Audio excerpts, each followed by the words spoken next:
D'accord, Alexander, parlons de ce qui se passe en Ukraine, en nous concentrant spécifiquement sur Koursk.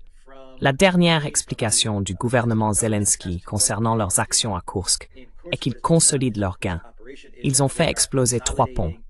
Le but de détruire ces ponts est de créer une zone tampon, un endroit où l'Ukraine peut tenir un territoire, spécifiquement un territoire russe.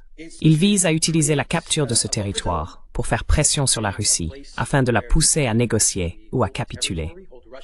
Laissez-moi vous lire ce que Zelensky a dit. C'est maintenant notre tâche principale en défense, dans les opérations défensives globales, de détruire autant que possible le potentiel de guerre russe et de mener des actions contre-offensives maximales. Cela inclut la création d'une zone tampon sur le territoire de l'agresseur.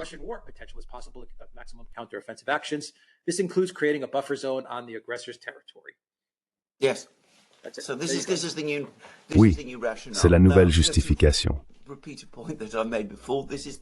Pour répéter un point que j'ai déjà mentionné, c'est la dernière d'une série d'explications sur ce que les Ukrainiens essayent de faire à Koursk. La première affirmation, faite par Mikhail Podolyak, conseiller de Zelensky, était que cela visait à s'emparer du territoire russe pour mettre l'Ukraine dans une position plus forte lors des négociations. Il y aurait un échange de terres où l'Ukraine récupérerait une grande partie ou la totalité de ses terres, et en retour, les Russes récupéreraient ce territoire. C'était la justification originale donnée par Podolyak, et il l'a mentionné 2 fois dans 2 interviews distinctes. On n'entend plus beaucoup parler de cela maintenant, parce que Poutine a désormais rejeté catégoriquement toute idée de négociation.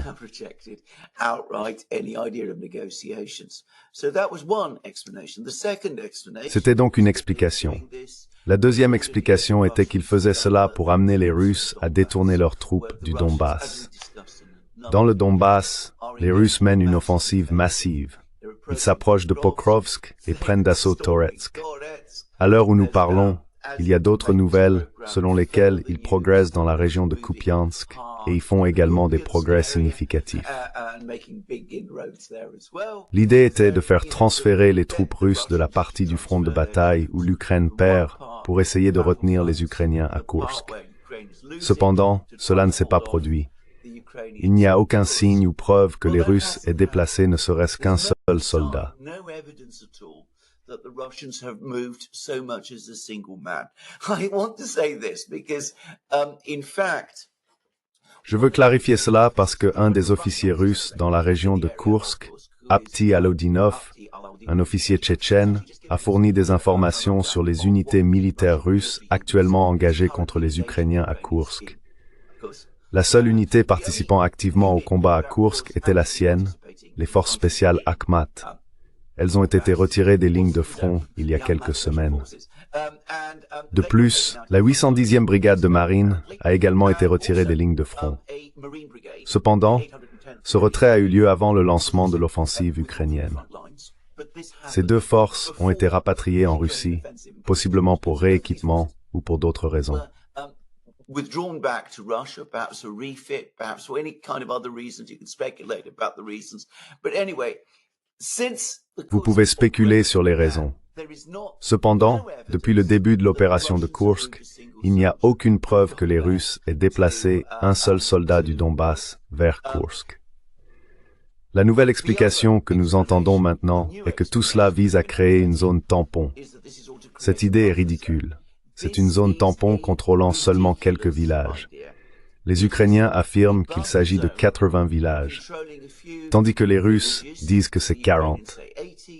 Les Russes rapportent que les Ukrainiens contrôlent 450 km² de territoire, alors que les Ukrainiens prétendent que c'est 1000 km². Si vous regardez où cela se trouve, c'est une zone boisée avec de petits villages dispersés. Beaucoup d'entre eux sont très petits et très difficiles à défendre. Very, very difficult, as it happens, to defend. Now, on Sunday, there was Dimanche, un article est apparu dans le Sunday Times, un journal londonien. Beaucoup de gens l'ont cité comme preuve que les Britanniques avaient planifié et préparé cette opération dans la région de Koursk. Cela peut être vrai, mais je ne pense pas que c'est ce que l'article dit réellement. L'article souligne autre chose que les gens négligent. Ce territoire est indéfendable, et ce que l'Ukraine détient ne peut pas être défendu.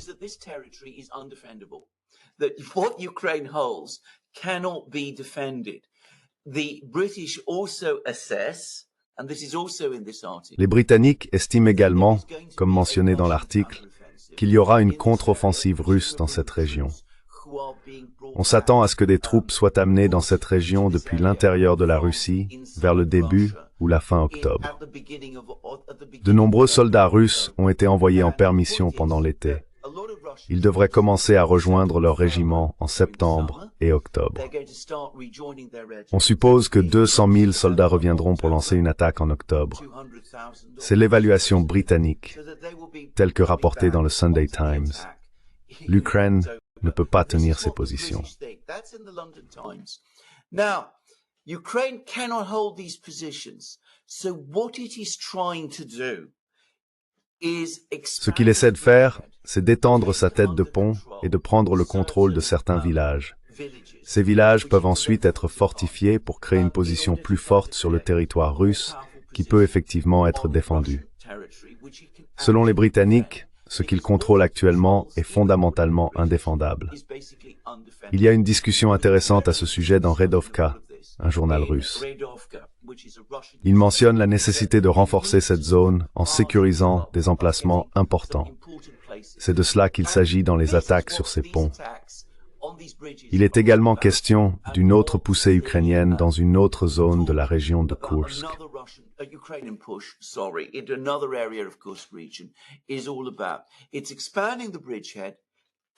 Il s'agit d'élargir la tête de pont et de capturer certains lieux importants que les Ukrainiens peuvent ensuite espérer fortifier. De cette manière, lorsque la contre-offensive russe arrivera à l'automne, les Ukrainiens pourraient avoir un espoir de la repousser. Mais pourquoi les Ukrainiens voudraient-ils faire cela? Ce n'est pas une zone tampon. Cela n'empêche pas les Russes de lancer des frappes de missiles et de bombes à travers l'Ukraine. Les Russes peuvent toujours bombarder Sumy, la grande ville ukrainienne la plus proche de cette zone. Ça n'affecte pas du tout les opérations militaires russes.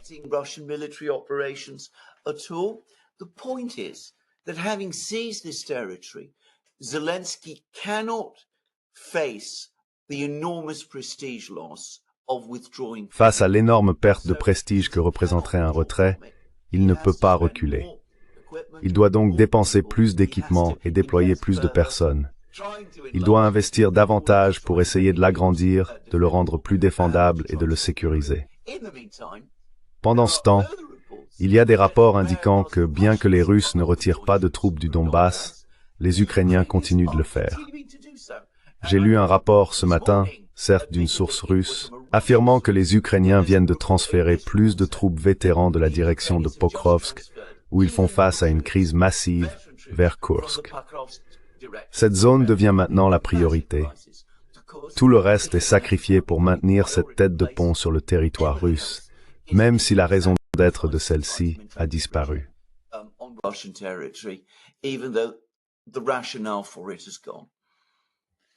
Politico had an article the other day where they talked about Politico a publié un article l'autre jour discutant de la manière dont l'Ukraine utilise l'opération de Kursk pour promouvoir une stratégie de négociation similaire à l'accord sur les céréales, connu sous le nom de modèle de la mer Noire, qui a été négocié il y a 1 an et demi et est considéré comme un grand succès.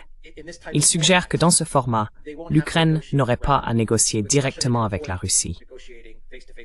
Au lieu de cela, l'Ukraine pourrait négocier avec un médiateur tel que l'ONU, tandis que la Russie négocie avec une autre partie et le même médiateur. De cette manière, il pourrait parvenir à un accord basé sur le plan de paix en 10 points de Zelensky. L'opération de Kursk est censée servir de levier pour convaincre la Russie et l'Occident d'accepter ce format de négociation. And to get the West to agree to this type of format, actually. So is that something that's possible? I mean, is this something that you see? Est-ce quelque chose de possible? L'Ukraine essaie-t-elle de vendre cette idée à l'Occident et peut-être même aux BRICS pour faire pression sur la Russie?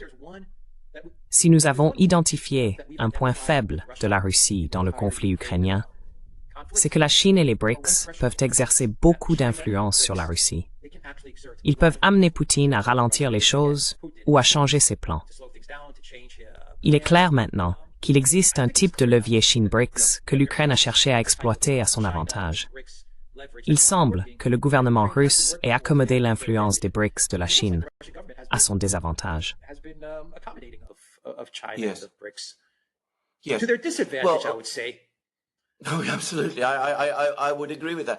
Oh, absolument. Je suis d'accord avec cela. Je pense que tout cela a été démantelé, en fait.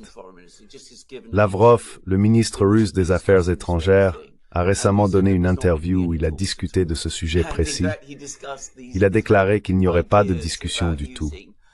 En fait, il a évoqué l'idée d'utiliser des parties médiatrices pour initier des négociations dans ce format. Il l'a relié aux 3 groupes de travail qui ont été établis lors de la conférence de paix en Suisse à laquelle aucun des grands pays n'a assisté. Il a dit que la Russie rejette complètement tout ce format.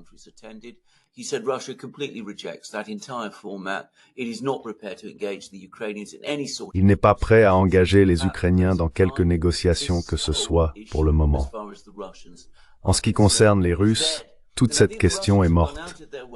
Je pense que les Russes ont fait tout leur possible pour le faire comprendre à leurs amis, en particulier à la Chine, dont le Premier ministre est à Moscou en ce moment. Ce voyage a été organisé il y a longtemps et concerne des questions économiques, la sécurisation des chaînes d'approvisionnement et des sujets similaires. Le Premier ministre chinois se rendra également à Minsk après avoir terminé à Moscou.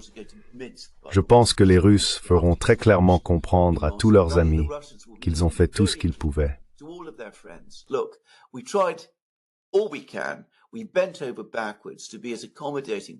Nous avons fait tout notre possible pour être accommodants. Nous avons maintenant atteint le point d'épuisement et ne sommes pas prêts à négocier davantage. Cela doit être ainsi parce que les gens en Ukraine ne sont pas ceux avec qui on peut négocier. Vous vouliez que nous parlions avec eux, mais ils ont parlé de paix de manière insincère ces dernières semaines. Dès que les pourparlers de paix ont commencé à émerger, ils ont commis l'incident à Koursk. Je pense que ça aura des conséquences durables. Je ne crois pas que ça va changer, et je pense que c'est la position russe. Leurs alliés le comprennent.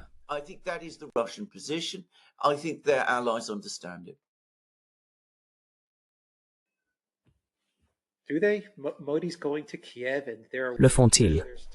Modi se rend à Kiev et il y a des discussions sur ce qu'il fera là-bas. Je ne sais pas si c'est vrai, mais on dit qu'il pourrait essayer de négocier une sorte de cessez-le-feu. Il pourrait transmettre des messages au nom des 2 parties, agissant comme médiateur. Je me demande juste si les nations des BRICS ont réalisé qu'elles sont manipulées par l'Ukraine et l'Occident collectif. Je ne suis pas si sûr qu'elle l'ait réalisé. I'm not so confident that they've realized that.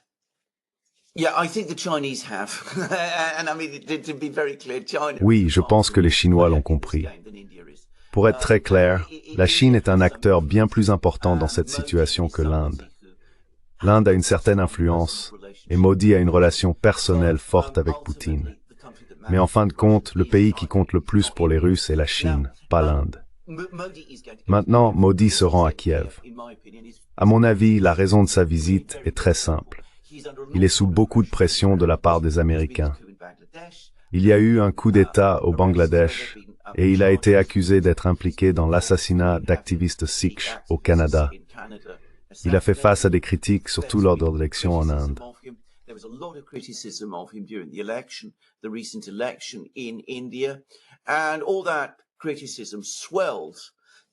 Et toutes ces critiques ont pris une ampleur considérable lorsque, juste après son élection, il s'est rendu à Moscou, a eu une réunion avec Poutine et a conclu divers accords avec les Russes.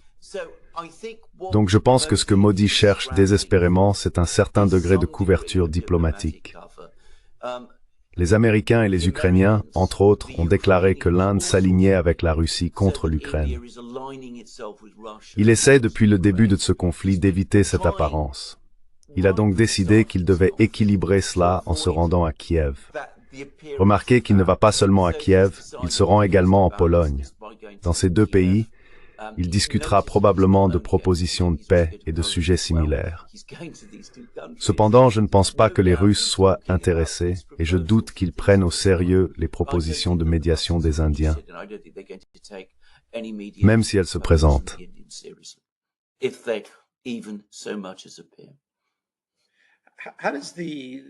Comment les actions de l'Ukraine consistant à détruire ses ponts et à éventuellement conserver une petite portion de territoire à l'intérieur de la Russie affecteront-elles Poutine et son administration?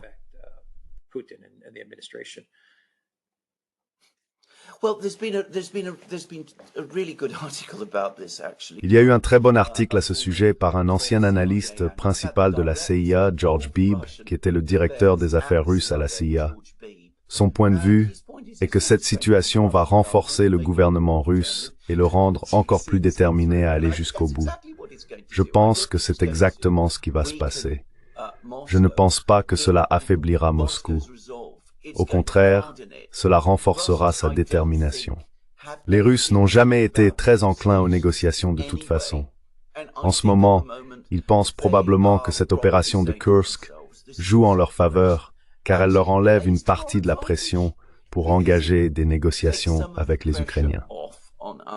Donc je pense que c'est probablement l'humeur dominante à Moscou. Il y a eu deux articles très intéressants dans les médias américains. L'un est dans Responsible Statecraft par George Beebe. One is the one in Responsible Statecraft by George Beebe. Another one is an article in the Hill. Un autre article est dans The Hill et les deux font essentiellement le même point. L'opération de Kursk est une erreur stratégique. Au lieu d'aider l'Ukraine, elle aggrave en fait les problèmes de l'Ukraine. Il y a même une opinion selon laquelle il convient à Poutine que les Ukrainiens soient à Kursk en ce moment. Selon divers récits, y compris le magazine Forbes et David Axe, qui est un fervent partisan de l'Ukraine, les pertes de véhicules blindés ukrainiens ont été extrêmement élevées à Kursk. Les Ukrainiens épuisent leurs propres ressources et certains de leurs meilleurs hommes et réserves, même si les Russes avancent dans d'autres régions. Il y a une citation célèbre de Napoléon. « Ne jamais interrompre votre adversaire lorsqu'il fait une erreur. » C'est probablement ce que pense Poutine en ce moment.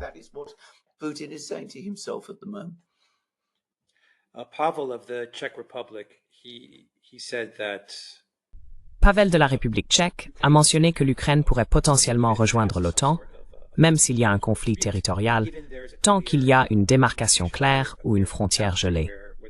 Je me demande si l'un des objectifs de Zelensky est de démontrer à l'Occident et à l'OTAN que l'Ukraine peut tenir un territoire, même en Russie. Zelensky pourrait penser « Nous avons perdu le Donbass. C'est clair. Alors coupons nos pertes là-bas. Nous pouvons encore tenir un territoire en Russie et montrer que nous sommes capables d'opérations sur le territoire russe. Cela pourrait être une stratégie pour pousser l'Ukraine dans l'OTAN et maintenir la situation gelée. Pendant que la Russie est occupée avec Kursk et a pris le Donbass, l'Ukraine peut revendiquer le contrôle de tout ce qui est à l'ouest du Dniepr.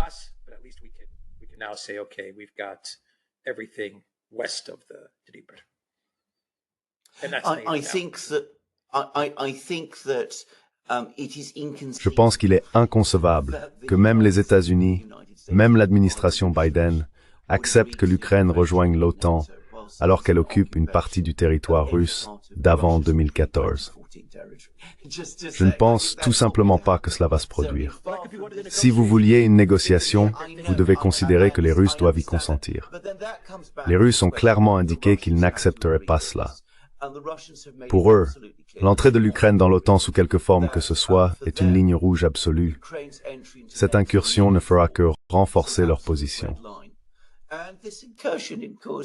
Is going to make that even stronger.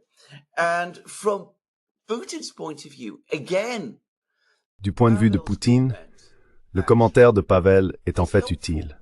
Il pourrait retourner auprès de ses alliés à Pékin et à Delhi et dire « Regardez, ces gens ne sont pas sérieux au sujet des négociations.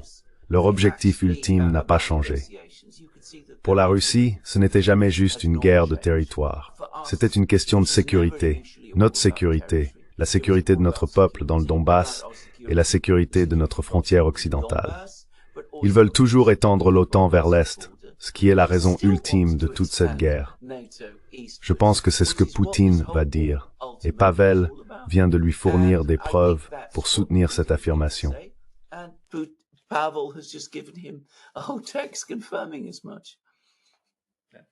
Pas le couteau le plus aiguisé du tiroir, Pavel.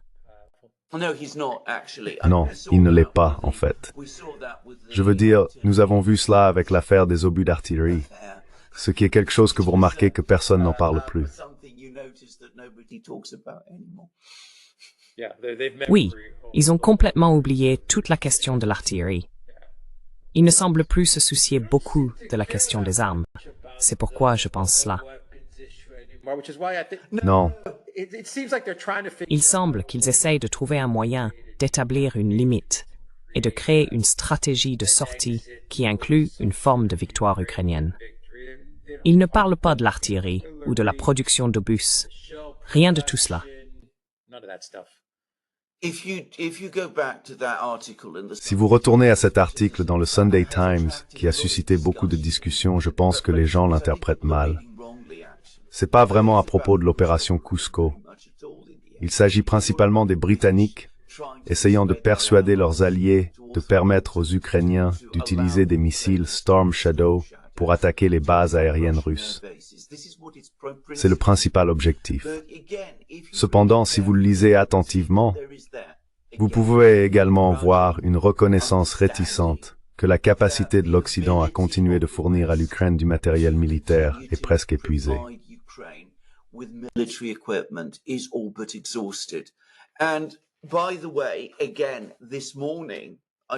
J'ai vu un rapport ce matin provenant de sources ukrainiennes. Vous pourriez ne pas vouloir le prendre complètement au sérieux, mais ils disent que, à moins de continuer à recevoir plus d'aide de l'Occident, ils seront à court de presque tout dans 60 jours. Bien que ça puisse être une exagération, il est clair qu'ils rencontrent des problèmes. Ils envoient des signaux d'alerte à leurs alliés en Occident que les choses ne se passent pas bien et qu'ils perdent du matériel très rapidement. Cela a accéléré leur perte de matériel pendant cette opération. Pendant ce temps, les choses ne progressent pas comme ils l'espéraient.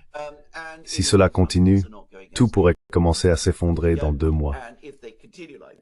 Well, everything will start to collapse in 2 months' time.